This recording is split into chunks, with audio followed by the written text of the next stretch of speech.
Naši preci su svaku neobjašnjivu pojavu pripisivali mitološkim bićima i čudovištima, a ova praksa se zadržala i dan danas, mada u malo drugačijem obliku. Pogledajte svakako u ovom videu listu čudovišta iz svih krajeva sveta koje su kroz istoriju izazivala strah. Verovatno mislite da ne verujete u čudovišta i zasigurno ih se u stvari ne plašite. Međutim, mitska čudovišta su veoma važna za naše viđenje sveta. Kroz vekove, kad god bi se ljudi susreli sa naučnim ili prirodnim fenomenom koji nisu razumeli, izmislili bi čudovište koje ga u stvari objašnjava. Uzmimo za primer fosil. Pre oko 2000 godina u pustinji Gobi skitski rudari su kopali zlato.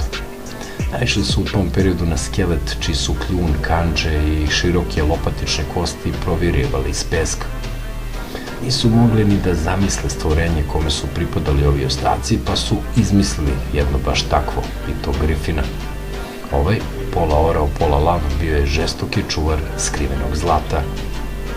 S druge strane, na drugom kraju sveta, čudovišta su bila objašnjenja i uzrok, recimo, zemljotresa. Severnoamerička, indijska plemena pričala su u velikim borbama koje su kidale i tresle zemlju, a za njih je bio odgovoran Ajahos, čudovište koje se transformiše u džinovsku zmiju.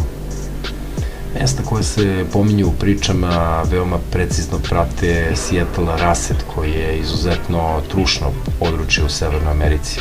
I zahvaljujući pričama, naučnici su u stvari uspeli da datiraju geološke događaje i drevne zemljotrese na ovoj teritoriji.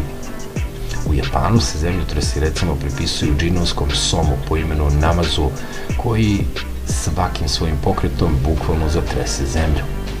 Zapravo i dalje postoji verovanje da običan som može da predvidi zemljotres. Iako je ono deo folklora i tradicije, naučna istraživanja su delimično poduprla ovo verovanje. Danas som krasi logo japanskog sistema za rano upozoravanje za zemljotrese. Iako nas većina mitoloških stvorenja starih svetova u principu više ne plaše, i dalje izmišljamo čudovišta kao odgovor na neke savremene probleme. Tokom 2019. godine na internetu se pojavio hibrid žene i kokoške, Momo, koji je širio strah svojim navodnom sposobnošću da decu navede na samoubistvo kroz online izazov. Takođe, mnoga deca su odgovorila na Tide Pot izazov koji je podrazumevao jedenje otrovnog deterđenta za veš. Čudovišta koja su nekada vrebala ispod mostova danas se prikraduju na društvenim mrežama.